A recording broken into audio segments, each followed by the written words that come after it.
Hello everyone, it's Fluffy, and I'm back into Live League now that my finals are over. And this Poland versus Fluff is one of the most brutal live games I have ever played.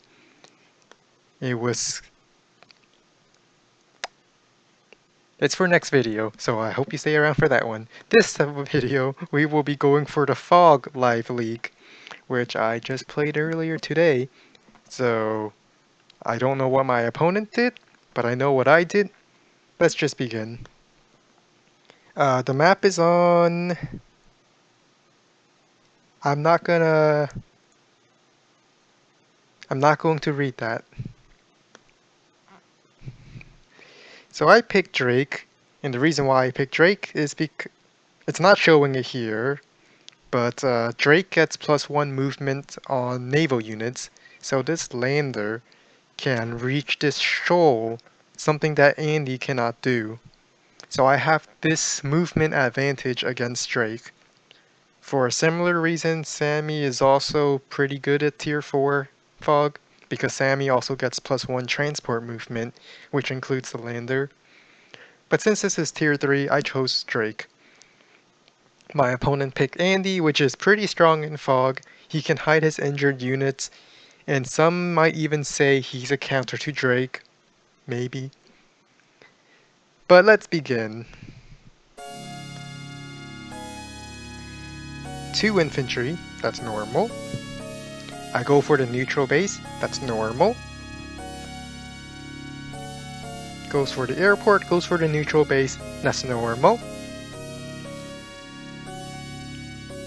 Now, I somewhat wish I was player 1, because if I was player 1, day 3 I could move both my infantry and drop them off.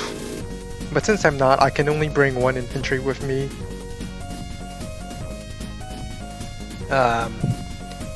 If I could drop off a 2nd infantry, it would go for the property to the left, which is pretty far forward, but because of the lander, it's still... well, actually no, it still takes 2 turns. Never mind.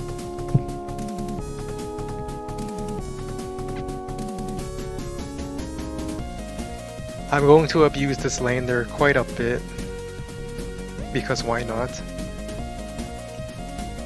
I decide to go left instead of going down to capture this property because this infantry can go for it. But this infantry I think I decide to send it to this property instead. And the reason for going to this property instead of going to the further one is because I can always pick up another infantry and drop it off here.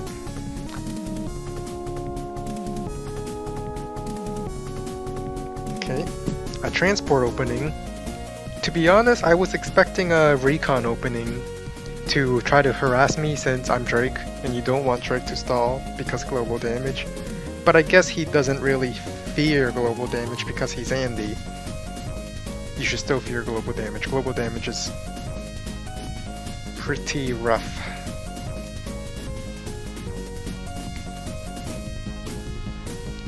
So I considered getting an artillery because I like artillery, but I'm still worried about a recon harassment. So I decided to just save up for a tank next turn. Oh, another reason why Sammy is good at Tier 4. You do have transports. Transport openings are perfectly fine. But I decided not to. Simply because I'm still scared of a recon, and I already have a pretty strong transport that can go further than what Andy could do. So I don't need it. Now, what did I find confusing? I'm only seeing this now. I don't know why the lander didn't just drop off the infantry from this shoal onto this plains and then moved it up. Black boat boosted maybe for the style points over here. Then instead of it would be here this turn, and it would be able to go for this property and the comm tower really quickly. but instead it dropped off over at the left in the forest where it can only go for this city. I don't know why this happened, maybe it was just a misclick from the previous turn, but Lander should have dropped off infantry onto this plains tile to advance in this area faster. That way your lander could also be used to pick up another infantry right away. Plus this, if you still wanted to go for this property for whatever reason, your infantry could if it's dropped off here, it would have still made it in the same amount of time. But now you're just without a lander for another turn. So that's a little bit of a delay on his side. Maybe he will make it up with the transport.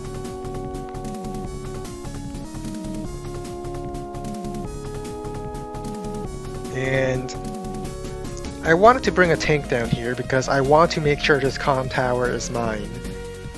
My plan is to get both comm towers so that I can kill Andy's units before he can heal them. Don't know if I can hold them both, but I can certainly try. Ooh. A boosty, but no infantry to continue boosties. Okay, I suppose he just really wanted a tank. Wow, he had to base kit for it. Well, I mean, I know player 2 is supposed to get the first tank, that's how maps are usually designed. But I don't think player 1 should have needed to. It must be because he skipped some properties to rush this one, I guess. Oh, it's because of the transport. He spent money on the transport that I didn't have to. Okay, that makes sense. I built a tank on this side as well because I want to capture this comm tower, and if he sent a recon from this base, which lots of roads and shows along the way, he could very quickly reach this comm tower.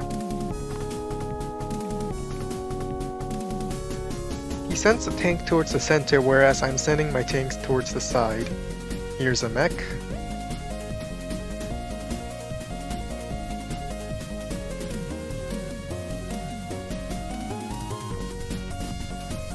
And I just push forward. This tank is centralized enough that I can shift it up if I need to, but also low enough that I can still support the comm tower.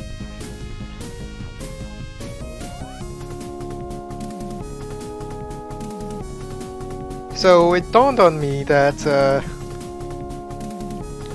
if I were to start capping this comm tower next turn, which I'm ahead on this base because that's where my starting infantry is, my opponent would also be able to start capture. Well, he would capture this property. I'm assuming he's capturing this property right now, and if I don't go for this right away, he would finish capping. Oh, he will be able to see that I'm capping it and send a second infantry to interrupt it if I were to wait one more turn.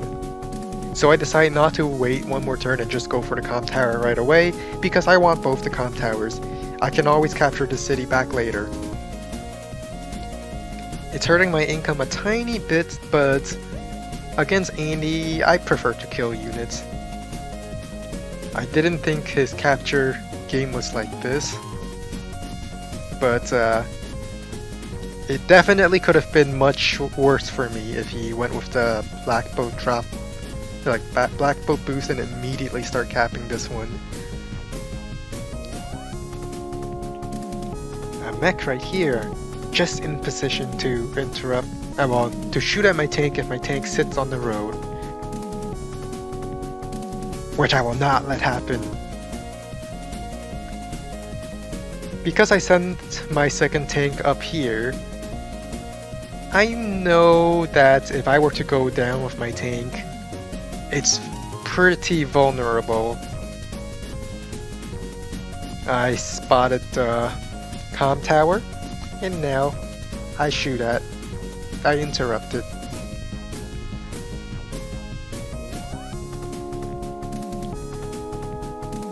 Anti-air, I decided to bring it down here because airport is very close. I'll be honest, I was expecting battlecopter first and then anti-air, but I guess he wanted to tank anti-air instead of battlecopter triple infantry. I went with my battlecopter of my own. I'm Drake, I get minus 20%, but if I get both comm towers, it's normal battlecopters. Plus, battlecopters are strong for other reasons than just their firepower. Mech kills my infantry, oh no.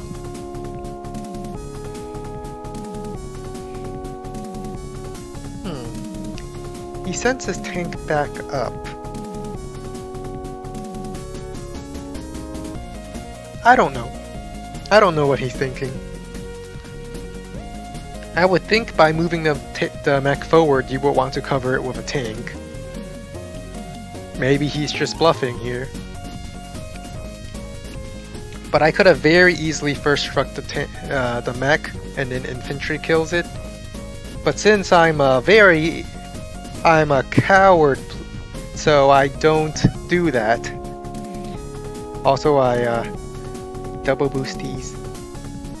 I decided I don't need to defend my HQ all that much, considering this is my strong side for now since I want this comm tower. So there's no reason for me to sit on my HQ with the black boat. I'm not fighting against Sami anyway, so might as well use it to boost infantry forward, where if the mech stays here, I can target it.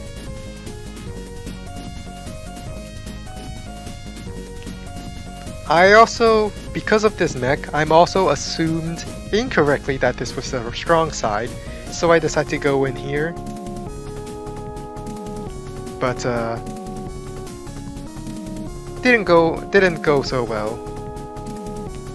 Sometimes no information is better than partial information, because I saw the mech, which is the partial information on my side, and I assumed incorrectly that this was the strong side. Still, if the fact that two tanks appeared here means that this is probably the strong side. And I should not move my battlecopter in to attack this. It could, but I shouldn't, is my argument. Because I never know if the lander dropped an anti-air here last turn, which would be closer.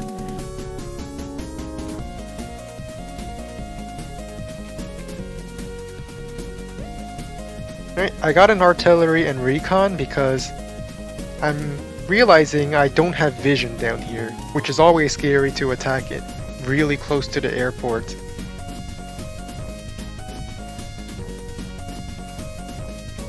I decided to take a shot at the mech, why not? Make it easier for me to capture the comm tower. I make sure to kill off the Andy infantry and then retreat otherwise, because I don't want Andy to heal. I know that these infantry are here and they could go on the comm tower, so to prevent that, I start sitting on it right away. And a medium tank, because I'm expecting there to be a big fight up here.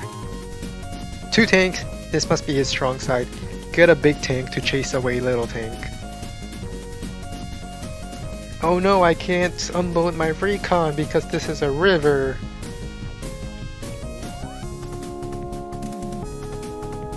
I keep my anti-air out of vision of this mech, while still centralizing it a tiny bit more so that it can cover this, just in case a battlecopter were to shoot at my battlecopter. No, he started capping it anyway.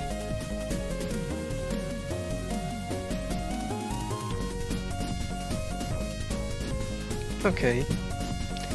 I don't know how much HP exactly this mech has, but I do want to get rid of it because it's providing too much vision.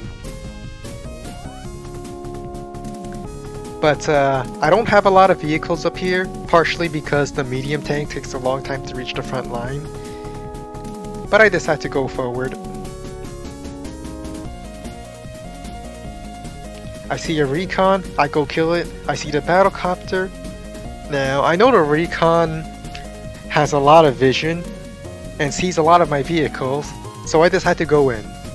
And my reasoning is, he doesn't see any vehicles up here. He does not know that he pretty much saw all of my direct vehicles down here. He thinks that this is my strong side, but I'm hoping that he overestimates my forces over here and chooses not to slam into me right now. Meanwhile, I have one tank up here, and that's it. Another battlecopter because, well, if he's going to be fighting all the way up here, it will probably take a long time for vehicles to get up here, which means if I just medium tank focuses that anti-air down, my battlecopters could fly uncontested, which is the strength of battlecopters. So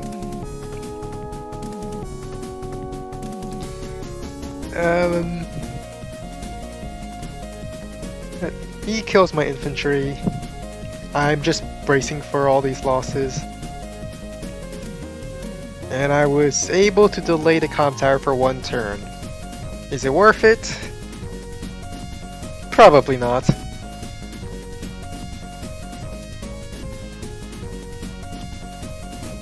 He sends an infantry to interrupt it for one turn. Is it worth it?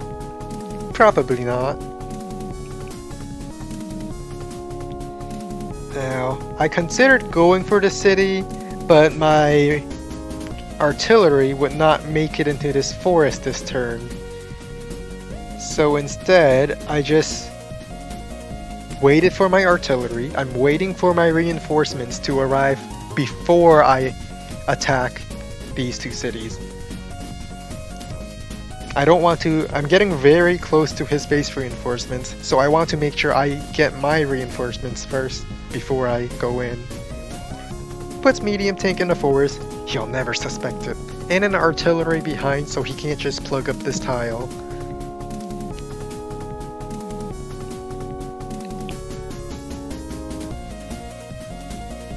More battlecopters. Don't underestimate Drake battlecopters just because they're Drake. I decide to give up the city because I don't want to lose another infantry to defend something I will definitely lose. No point in sacrificing it. I got a target! Haha!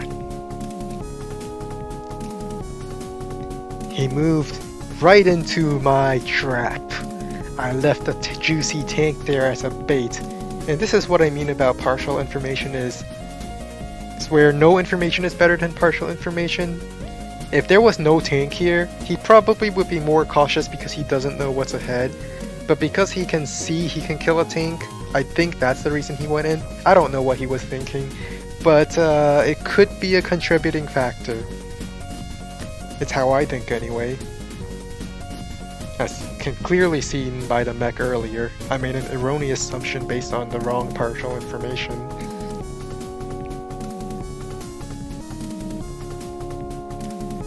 And now for the trap.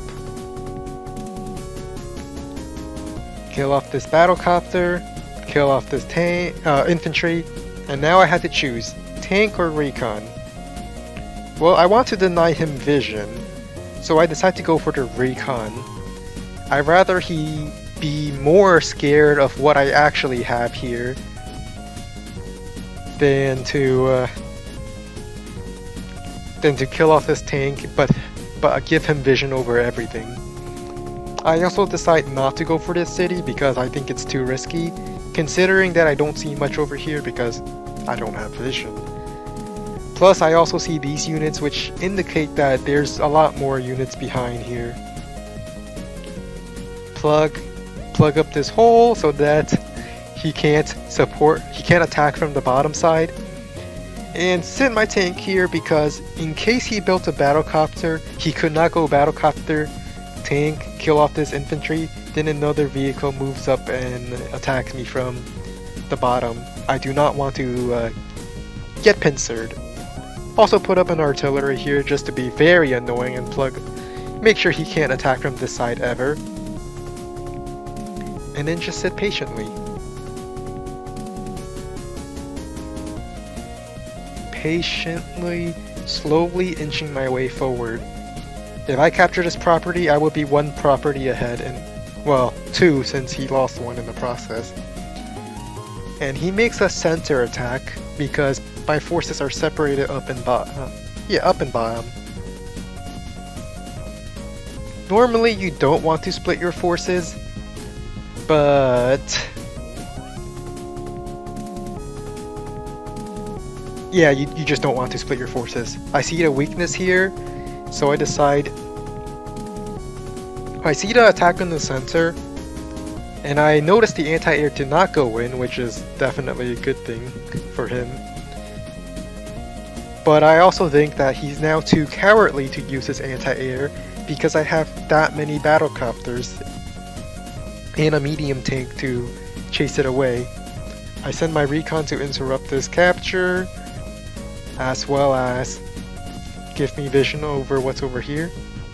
I have 3 battlecopters. I only saw 1 anti-air. There's no... I got a little bold here and used them to pick off infantry. I wanted the unit count advantage. It's really, really strong.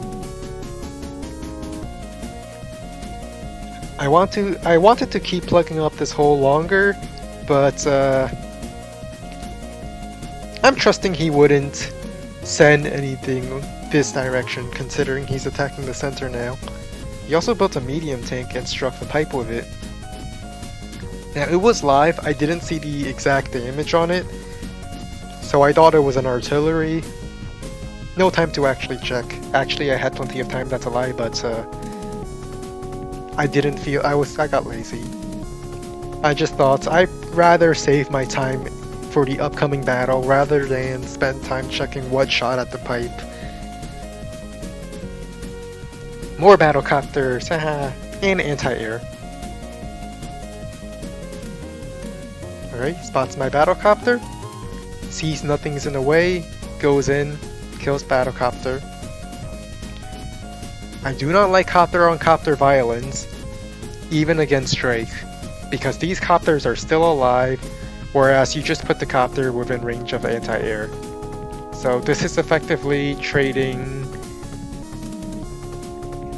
a full HP copter to damage a Drake copter, which is... Drake copters are a lot weaker. It's not worth an even trade, and it's not even even. My copter will still survive. This copter, it got away with it. For now. I still don't like medium tank weapon and breach the pipe mech movement. I still prefer using anti-air against copters, or even using fighters. Unless I'm max who can one-shot copters with my power, I typically don't like copter on copter, simply because it doesn't kill. And he uses hyper repair, which it makes sense. A lot of his units are at 8 HP, and if I use my superpower, it would he could just heal it back up. But there's one problem with this, and that's his medium tank.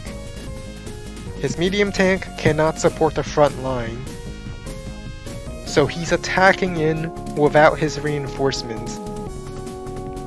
Notice how I waited for my artillery to arrive before pushing onto the city? He did not wait for the medium tank to arrive before pushing onto this city. Come to think of it, if he got his superpower, which he had it, he could have used it to heal up his 5 HP infantry and immediately capture the city right away. But this happened instead. And now I shall demonstrate why you should always wait for your reinforcements before attacking. I see a lot of units have moved into range, which means I can kill a lot of them. Plus, he can't heal them 5 HP now that his superpower is already used. So I go in. Okay, my medium tank is not attacking the anti-air. Instead, I go after the artillery. Now, if Andy had a superpower ready, this would have healed up to 7 and shot at my medium tank for quite a bit. but no super. I decided to start clearing out this entire attack line. He moved into attack to heal it back up, but now they're all going to die because I can kill them. So this entire line he moved into attack, healed it back up, and they all died anyway. Not really sure what to do with my artillery. I probably could be a little more bold with it considering the vision issues I'm expecting, but I decided to be a little safer with it and leave it in this forest.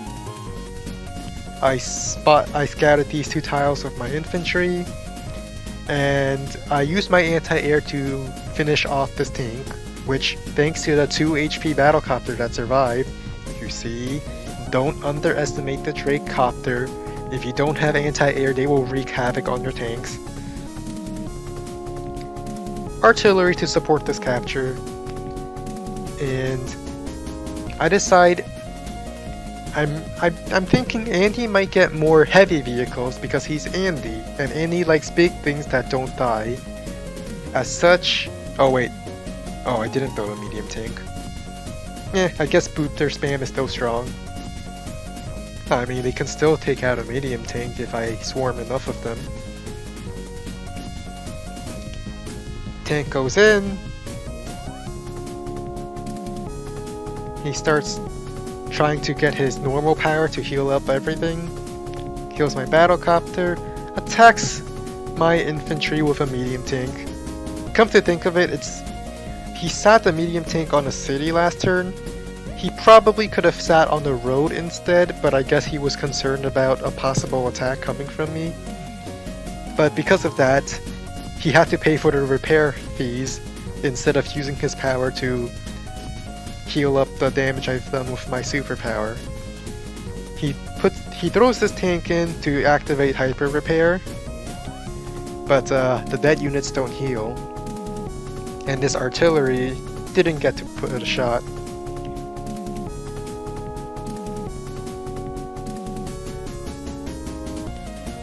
And now he traded another full HP Andy copter to injure a Drake copter, where I can just, well, I'm pretty sure I killed it. Yes, I did. And my battlecopter that survived, once again putting in work, clearing out blockers. And I rush for them anti-air, so my copters are uncontested. It survived because Andy's power gave him an extra 10% defense, but it's not going to do much against my copters. I see the medium tank, and now is when I decide to build a medium tank. That makes more sense.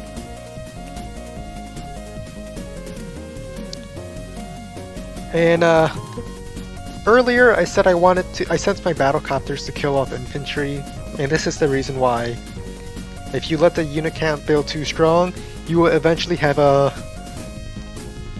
you'll have to deal with this, which, good luck using your tanks to attack it, because if your tanks go in to try to break this wall, they get first struck by all of my tanks and all of my battlecopters. This is why unit count is very strong, because then you could do stuff like this, and they can't do anything without, well, they're gonna have to retreat, but they can't really break through this wall without getting first struck by my next turn. So there's the medium tank, and 2 infantry of course. And now I'm feeling very confident because I know I killed a lot of units, and I injured his medium tank without giving him charge, since he doesn't get any charge while the power is active.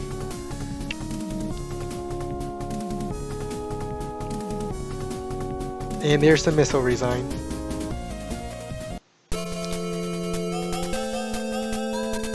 Well, that was this game. I hope you enjoyed. I'm back in Live League, and as I said earlier, I will be making a video on Poland versus Fluff next time. Let's look at the stats.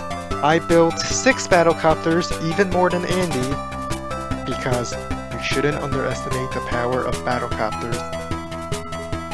And also, the other lesson is wait for your reinforcements to arrive before attacking. The medium tank could not help the front line because it's so far behind. And come to think of it, because of the rain, the medium tank was the only thing that could interrupt the city. You might as well just let the city go and focus on killing. Not that it was possible in this situation, but goodbye.